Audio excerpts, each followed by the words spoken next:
Before the installation, we need to wipe the trunk lid to keep it clean and dry. Then place the spoiler without removing the adhesive on the trunk lid for pre-alignment. Move the spoiler left and right until there are no gaps on either side. Peel off the alignment sticker and attach it to the left edge of the spoiler.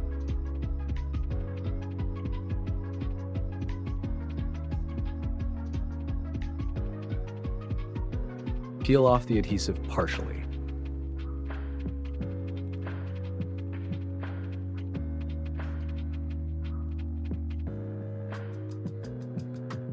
Carefully align the spoiler along the sticker and place it on the trunk lid, but don't press the spoiler down yet.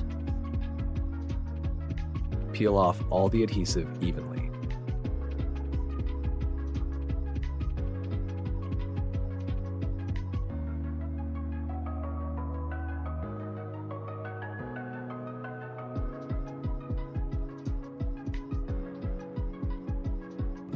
Now press down firmly to ensure the spoiler is securely attached. Remove the sticker, and we're done.